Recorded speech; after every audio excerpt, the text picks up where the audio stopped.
SMT Nation, what is going on? It's your boy, the SMT. So Dish and AT&T have this new partnership, and there are so many details in this. I want to take the opportunity to go through all of those details. I want to break it down in a clear and concise and basic level, as well as go over some of the advanced stuff, some of the more, higher level understandings of this network deal. Did the podcast last night. I got a lot of comments in the comment section asking for a more simplified breakdown. Let's do it here for this video. All right, so Dish and AT&T, what is going on with this deal? What's being referred to as a transformative deal? In terms of value and time frame, this is a 10-year network access deal worth at least $5 billion. In terms of the Dish business, we're talking about Boost Mobile customers, those that are on Ting, Republic Wireless, the future Project Genesis, which is Dish Wireless's 5G, all that future network access, that's who this is going to affect.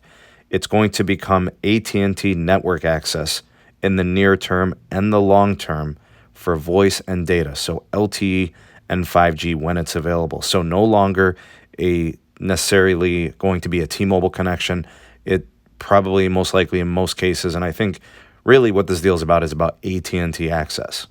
All right, so there will also be spectrum sharing going on between AT&T and Dish. Specifically, this is going to be the AWS 3 and AWS 4 spectrum licenses, and I believe also the 700 megahertz, which is available regionally. So to kind of break that down, there's low-band spectrum, which offers very good range, indoor signal strength, right? So that would be the 700 megahertz. They've got that mostly national, Dish does, in a 6 megahertz bandwidth. So skinny channel, but good coverage and indoor signal. They also have AWS 3, which is 2.1 gigahertz spectrum. They've got that paired for use in download and upload, but it's regional. The spectrum bandwidth is usually 10, 20, or 30 megahertz. There's 2.1 gigahertz, which is AWS 3. That's upload only, but it is national. Spectrum of 5 megahertz, 10 megahertz, and 15 megahertz respectively. Okay, and then I think it's mostly 15 megahertz. They also have the 2.1 gigahertz AWS 4 in downlink only. This is national at 40 megahertz. So that's where you're going to get to see the spectrum sharing really make a difference for AT&T to use it, as these are licenses that Dish has.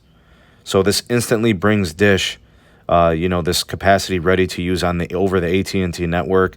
They likely reach that 70% requirement by the FCC by June 2023. So that kind of checks a box there.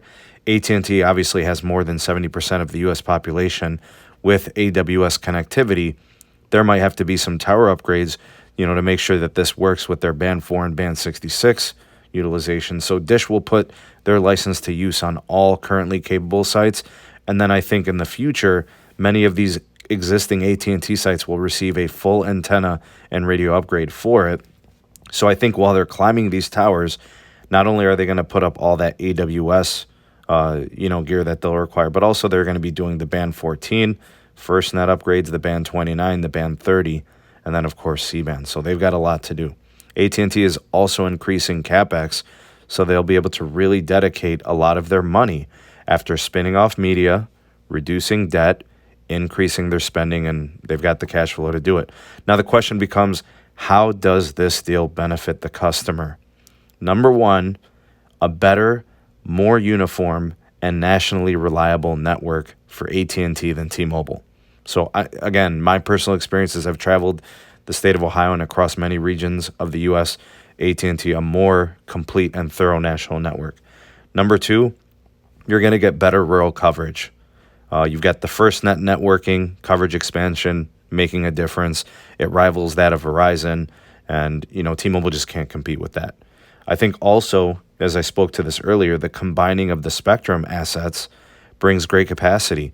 Immediately, the AT&T network is going to be faster, and immediately the Dish network is going to be complete. And for Boost Mobile, Ting, and Republic Wireless customers, you get better access and features. I think there's going to be some new plans coming. AT&T will also be involved in CDMA device upgrades. So for the legacy Boost Mobile customers, if you're on a 3G only phone, expect a subsidy or an upgrade promotion something to help you get into something newer at a very attractive price. Maybe it's something from like TCL or Moto or Samsung, but AT&T likely involved to make that happen. And I think also AT&T is likely creating a dedicated MVNO structure within the company. More coming. I think they're going to be looking for more MVNO deals as their network will have dedicated network slicing, the 5G access piece.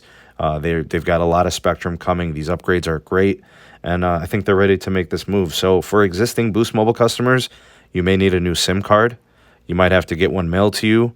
You might need to go into a store. Maybe there's eSIM or digital SIMs coming soon, so we'll be on the lookout for that. Overall, I think this is great for AT&T and Dish all the way around. I think T-Mobile, it kind of sucks. They lose revenue, and this looks bad for them, bad publicity and bad press. The revenue loss obviously sucks, and now it's going to AT&T, to another carrier. Obviously, I also think like the DOJ probably looks bad as part of the antitrust evaluation of the T-Mobile and Sprint merger. The FCC looks good. They're going to get Dish's spectrum, transmitting and broadcasting pretty much immediately. But we will know more about the T-Mobile side of things as they are set to do their earnings report July 29th. They bumped it up. It was originally supposed to be August 5th. Now we're going to, see it and hear it on July 29th. Looks to me like there might be some damage control there. I think Eugene, Sweaty Armpits, has a lot to explain. We'll see how it turns out. We'll see what they say and if there are any ways that they can spin this to make it look better and get investors seeing it differently. Let me know what you think of all this that's involved and wrapped up in this deal. I'd love to hear what you have to say. Go ahead and sound off in the comment section below. The voice of the people, the SMT Nation, let your voice be heard. And if you watch this all the way through and you are a real one, we're going to hashtag Dish Wireless. Thank you for watching, and we'll see you on the next video. Peace.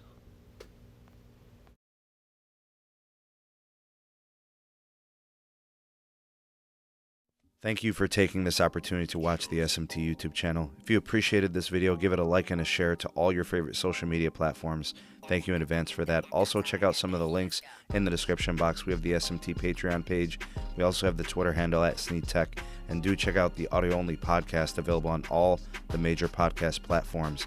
And if you are new, have not subscribed, go ahead and hit that subscribe button and activate the bell notification icon so you never miss an upload from the SMT. We'll catch you on the next video. Peace.